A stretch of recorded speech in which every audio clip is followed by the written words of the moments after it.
Charles had been lucky from birth. His parents were well-to-do, and they had thought out his path in life in great detail. He was predicted to have a diplomatic career, and he obediently enrolled in university, finding himself among the familiar circle of golden youth again. When Charles was in his graduation year, his parents had already prepared a position for him with excellent prospects. In addition, the daughter of his potential boss was offered as his wife, and Charles had already been introduced to Stephanie and her family. Why not? He thought with pleasure, as he looked at the heiress of a very influential man in power. By that time, Charles had finally come to the conclusion that love was a fiction of novelists, a beautiful myth, nothing more. Stephanie matched him perfectly. She was beautifully educated, well-mannered. In a word, everything was going according to the script written by the parents, until the meeting with Joyce. From that moment, the smooth asphalt road of Charles's life ended, and something unpredictable, enchanting, incomprehensible but exciting began. One day he was walking lazily down the avenue, waiting for Stephanie, who was late again.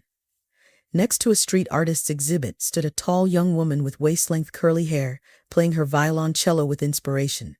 She was out of the picture of reality, as if she were from some other world.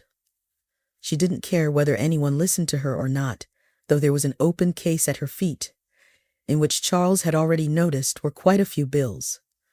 Next to it was a handwritten sign, "The money will go to help the homeless."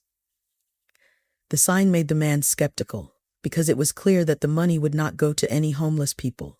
It was just a scam. But these disgusting thoughts did not associate at all with the girl, with the music and the way she played. Charles paused to watch the scene that surprised him.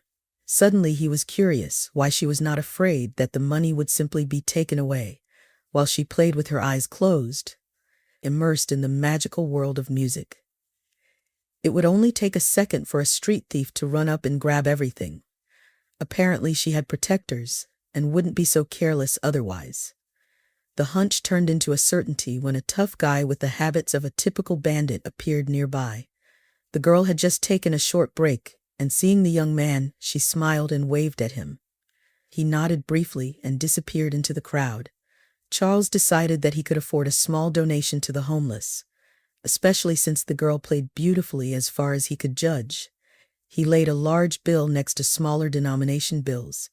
However, the girl, even if she noticed his generosity, did not demonstrate her surprise, but simply thanked him. Feeling a little disappointed, Charles stepped aside, and a few minutes later, Stephanie appeared, and they went to the next party. Stephanie was not in the mood today. She was nagging at little things, criticizing everyone and everything, so Charles didn't get any pleasure in meeting her, and was only glad when she finally went home. The next day, Charles went again to the place where he had seen the charming musician the day before. After standing around for a while, he asked an artist where the girl with the violoncello had gone. "Did you like her?" The artist winked understandingly, excited about the chance to chat. "She's working at the shelter tonight." Charles was embarrassed by yesterday's thoughts because it turned out the girl was really collecting money for the homeless. He decided to get additional information and asked, "And where exactly is this shelter?" The painter looked at the man warily and shook his head. "I wouldn't even think about it if I were you. Joyce is no match for you. There's a legend around here that she's the illegitimate daughter of a crime boss. But I think it's something else. She helps many people. Maybe she saved someone powerful. It's an entirely different world. Dark, with its own laws. But one thing I can say for sure, she has a clear soul, such as she is one in a million. I even painted a portrait of her. I wanted to sell it, but then kept it. Here, look." A small portrait, more of a sketch made in charcoal, was in the corner hidden from public view. At that moment, the light fell on the paper in a peculiar way because Charles thought he saw an angel, a luminous, sublime angel of music. "Do you understand?" the artist asked quietly, and Charles nodded, fascinated by what he saw. "Does she know about the painting?" he asked, finally struggling to take his eyes off the image imprinted on paper. The artist shook his head. "I'm going to give it to her for her birthday." Charles talked a little more with the artist and finally found out the address of the shelter. The shelter was quite far from downtown. Charles could not explain even to himself why he decided to meet the mysterious Joyce and what motivated him. But soon he stepped over the threshold of the house, the signboard of which said, "Home of Mercy Hope." Inside the shelter was a mixture of hostel and train station. People who decent society tried to ignore were lying or sitting everywhere. "Excuse me, where is Joyce?" asked Charles to a very young woman who was walking towards him with a tray full of neatly sliced bread, completely unsurprised by the question, and not even specifying which Joyce he was talking about. The girl waved her hand somewhere to the right. Charles looked in the pointed direction, and indeed saw Joyce surrounded by children. She was gesticulating, saying something, and laughing merrily. The children were answering her with the same bursts of laughter and coming closer. Charles realized that Joyce was telling them a fairy tale, composing the story right on the spot, and the children helped to invent it, making their own adjustments. He must have had a strange look, as she immediately paid attention to him and suddenly asked if he could do magic tricks. Charles shook his head. The children chattered in disappointment, and Joyce, who lost interest in him instantly, turned away, ready to continue the story.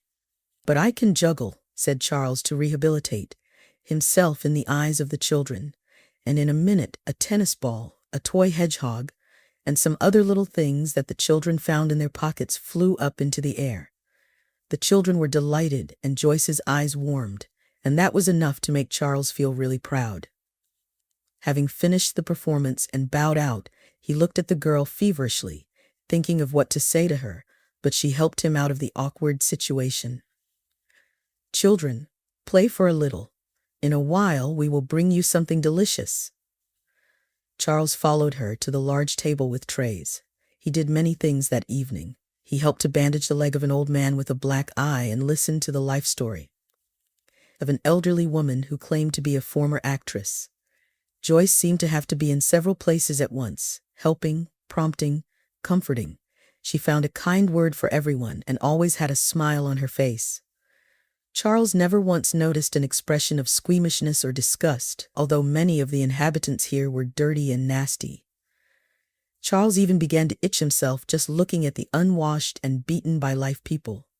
He couldn't imagine Stephanie being here even in his wildest imagination, and Joyce surprised and fascinated him. Women like her became nurses of mercy in the past. They saved the wounded and gave water to the dying. "We can go home now," said Joyce, and looked at Charles. "You can join us if you'd like. Volunteers are always welcome, but something tells me you won't come here again. I'm a good judge of people." At first, Charles wanted to object, but he didn't want to lie, so he just admitted that he was here for her. Joyce was surprised, and he told her that he had wanted to meet her after he heard her play on the avenue. "I have to go home. It's late, and to be honest, I'm tired. I live not far from here," the girl said at last. Charles asked if he could accompany her, and Joyce agreed.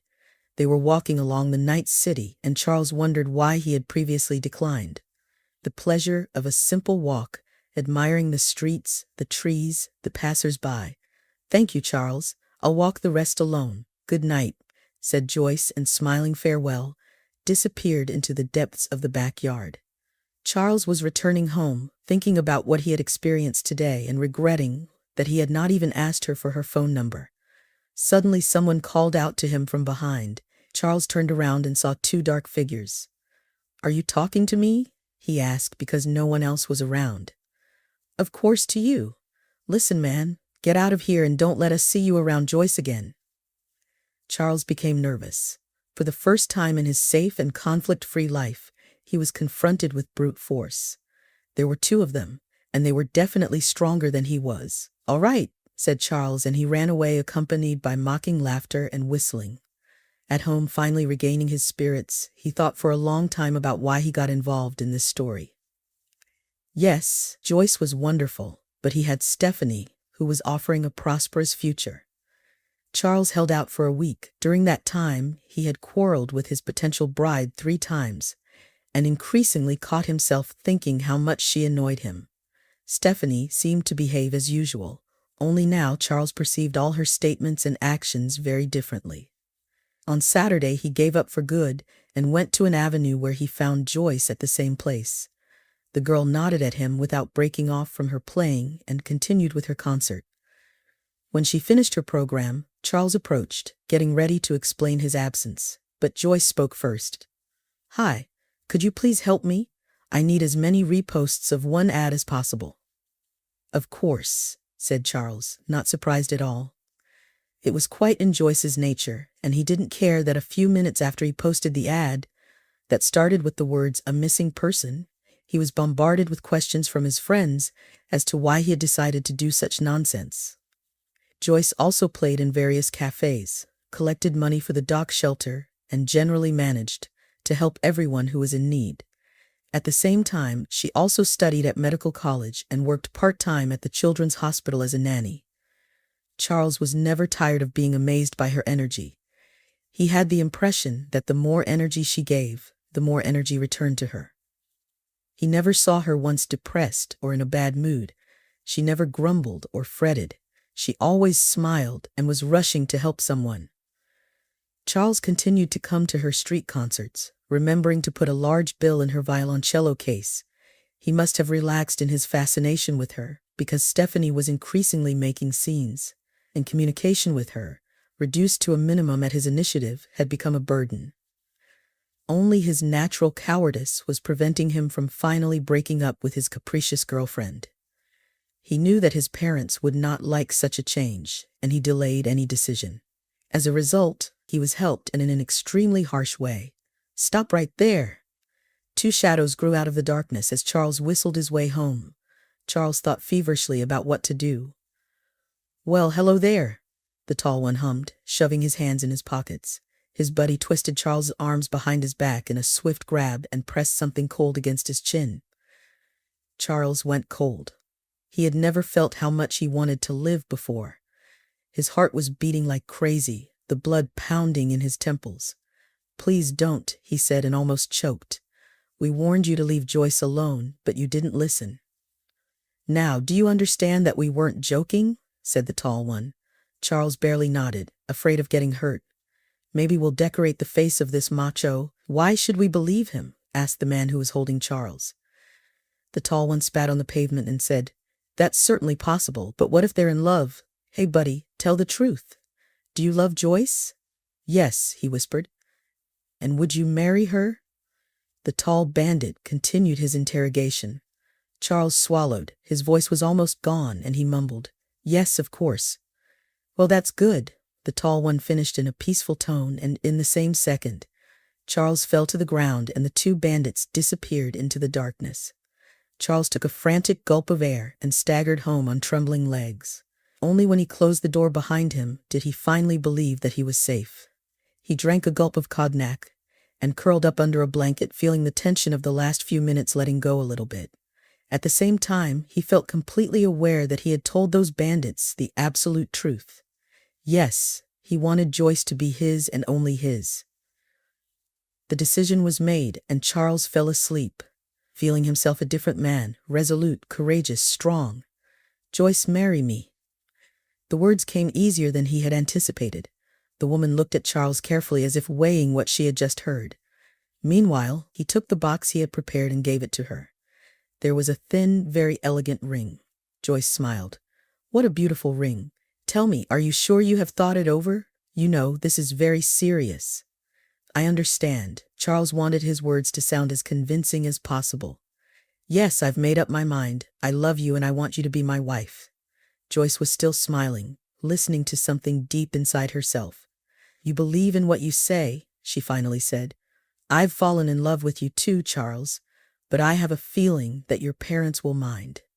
Charles imagined for a moment what a scandal would happen in his noble family, but determination did not leave him. "I think we have the right to decide what we want.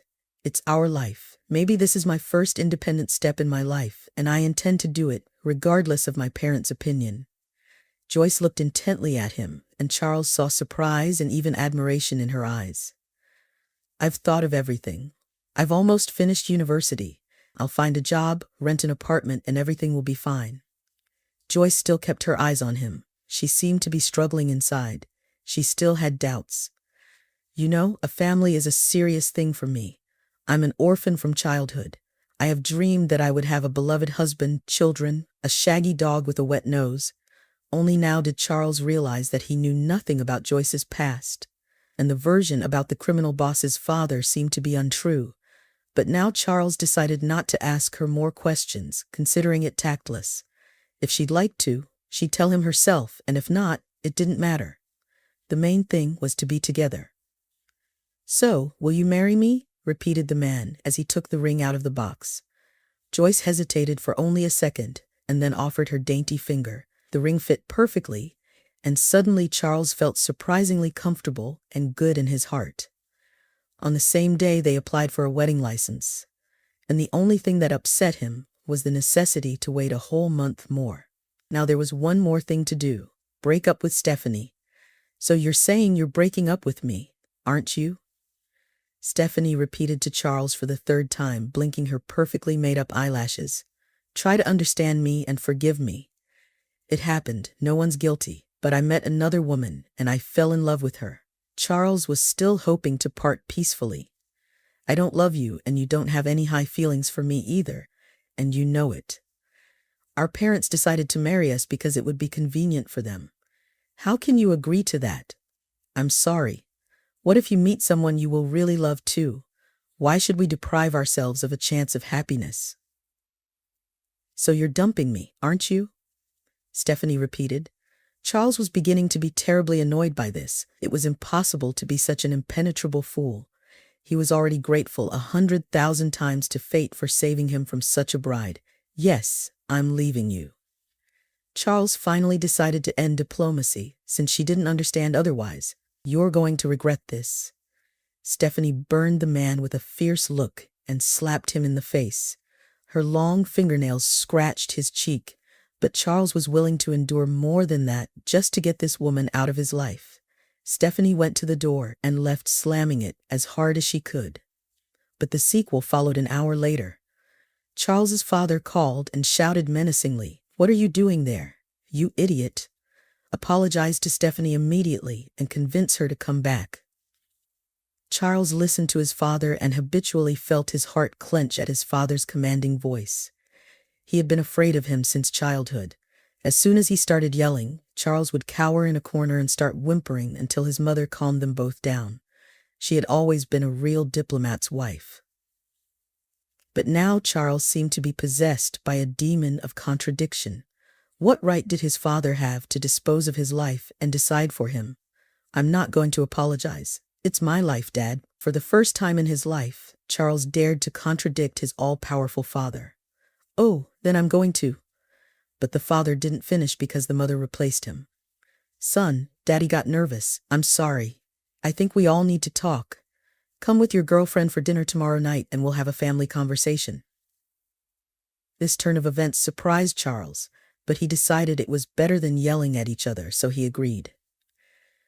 Joyce was pleased to hear the news, and by the appointed time she had dressed up, put her hair in an elaborate style, and was so pretty that Charles couldn't get enough of her. His mother welcomed them on the doorstep, and his father greeted them cordially, constantly joking and making florid compliments to Joyce. Nothing reminded him of yesterday's conversation, and dinner went great. Joyce was on every subject and was so nice that Charles was convinced that she was perfect. They were preparing to leave when his mother said, "Why are you taking a cab? Let's call Father's driver." Charles hesitated for a second, but the temptation to take Joyce for a ride in his father's company car won out. In the car, the young woman put her head on Charles's shoulder, and with a sigh of relief she said, "You can't imagine how afraid I was of this meeting, but they seemed so good." "If only you knew what happened last night," said Charles, but he didn't say anything out loud. The evening really was amazing and not worth overshadowing. He hugged Joyce and froze from the overflowing tenderness. In the rearview mirror, he caught the driver's gaze. He seemed to be smiling. The car drove smoothly through the evening city. Charles had drunk a little, and probably for this reason he felt a little dizzy and uncontrollable, craving sleep. His eyes closed by themselves, and he drifted off, hearing Joyce's steady breathing near his ear. And then darkness set in. Doctor, he's opened his eyes. Charles heard his mother's voice. Sounds came through cotton wool. Charles could not feel his own body, and his thoughts were confused. "What's wrong with me?" was all he could say. "Hush, please don't say anything to him now," he heard his mother's voice again. The foreboding of something terrible squeezed his heart. Charles tried to sit up, but caring hands put him back on the bed. "Joyce, where is Joyce?" he whispered, but his eyelids became heavy and Charles drifted off into a heavy sleep and saw Joyce there. She was standing in the middle of a field of yellow dandelions, playing the violoncello with inspiration. Charles rushed toward her, but his feet were tangled in the grass. He could not take a single step, and Joyce was moving farther and farther away from him, and then the dandelions turned white and soared into the air, covering his beloved. "Joyce?" Charles shouted as hard as he could, but there was no one in the place where his fiancée had just stood. "Wake up, you need to eat," said a woman's voice. Charles opened his eyes and struggled to focus on the pretty face of a woman in a nurse's uniform. Caring hands lifted his head, a spoon seemed near his mouth. Charles mechanically swallowed, not feeling the taste. Suddenly he became angry. "Don't treat me like a baby. Where am I, and what happened?" His own voice seemed unfamiliar to him. "You're in the hospital, you're on the mend, and your mother asked me to let her know when you finally come to your senses," replied the nurse and left the room, gently closing the door behind her and leaving the man in utter confusion. What had happened? Why didn't he remember anything? His mother arrived, half an hour later, and immediately asked him how he was feeling. "Fine. Just a little dizzy, Mom. I don't remember anything. Why am I here?" His mother arrived half an hour later and immediately asked him how he was feeling. "Fine. Just a little dizzy, Mom. I don't remember anything. Why am I here?" His mother looked at her son carefully, as if assessing how much truth he was capable of accepting. She sat down next to him, took his hand, and gathered her courage to tell him everything. "You were in an accident. The car crashed. You hit your head hard. And where is Joyce? I want to see her." It seemed to Charles that he was sweating, but in fact his voice barely rustled in the silence of the room. "You need to get some sleep," his mother said, and suddenly Charles was terrified.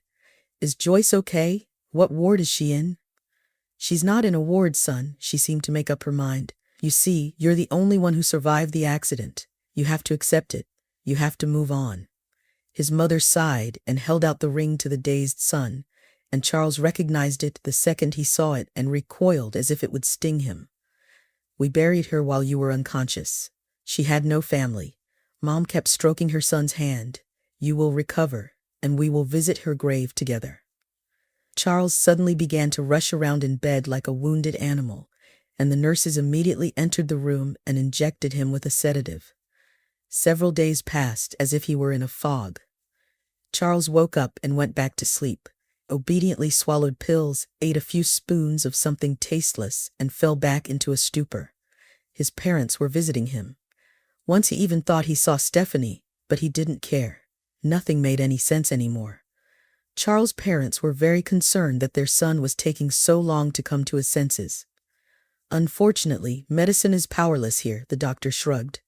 "He is practically healthy. It seems that his mind refuses to accept the pain of his girlfriend's death and protects him in this way.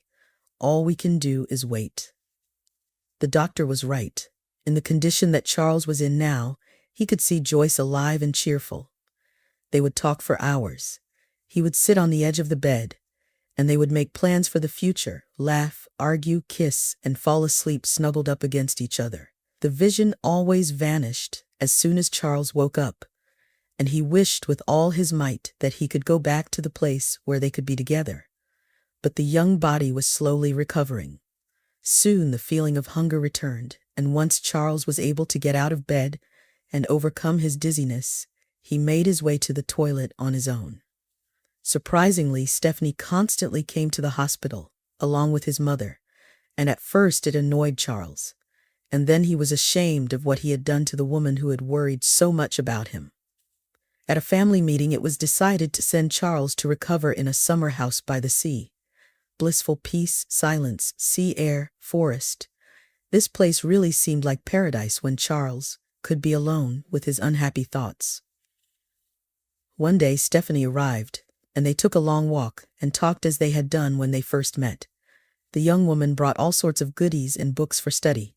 She persuaded him to eat, cheered Charles up, and besides his parents, was the only thread connecting Charles to the outside world. She was just beside him, not insisting on anything or demanding. The flighty girls seemed to have been replaced. Without noticing it, Charles had become attached to her. More and more often, the thought that perhaps his parents were right and they really were perfect for each other crossed his mind.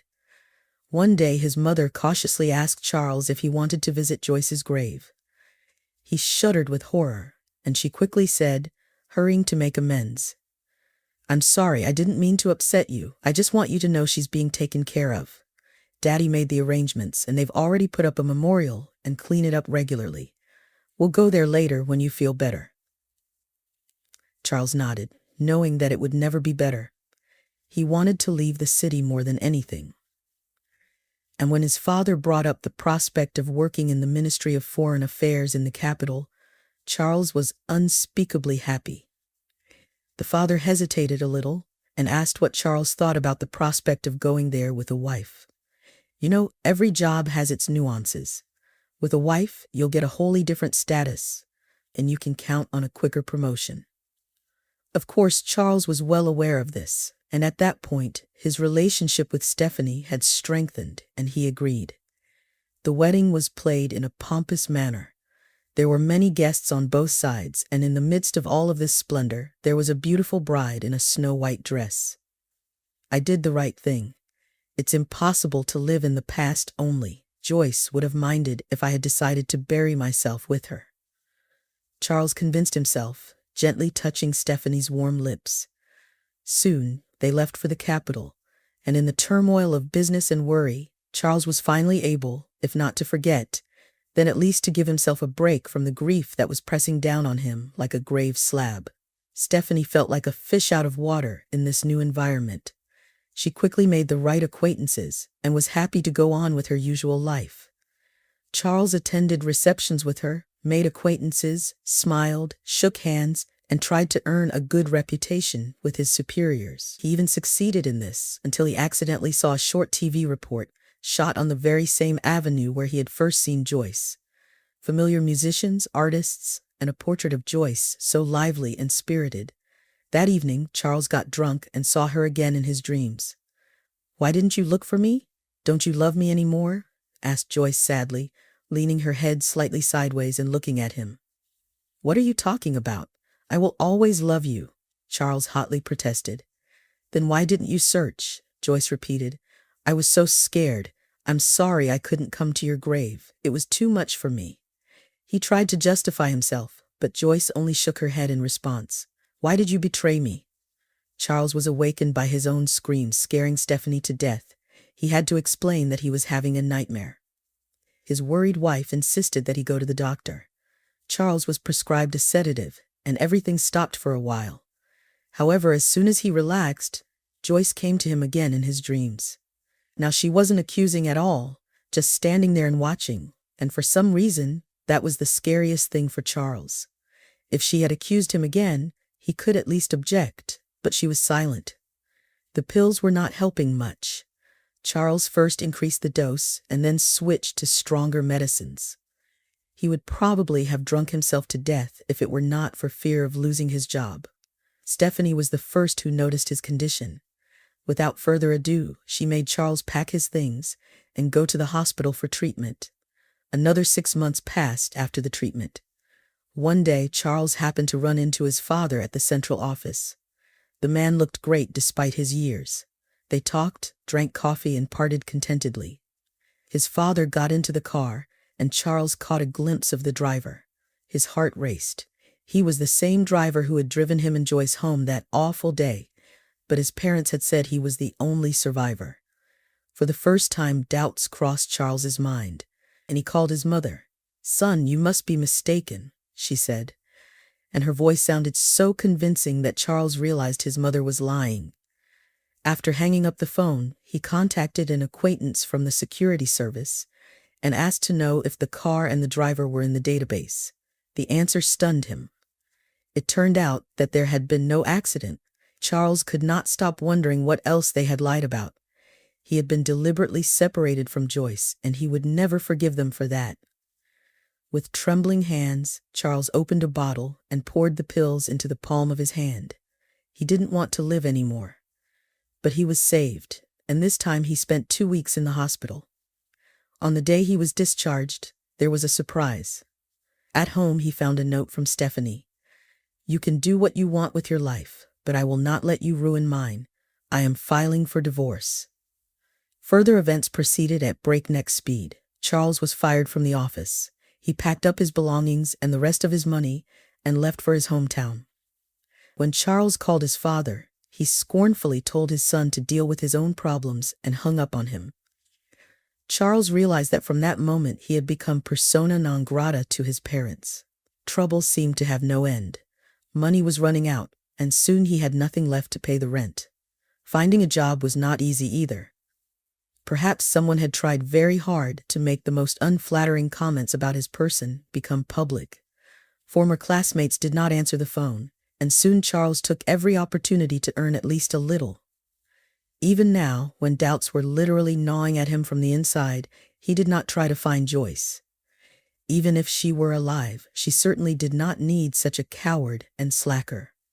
Meanwhile, the quagmire of continuous bad luck sucked him deeper and deeper. And so the day came when he had nowhere even to spend the night.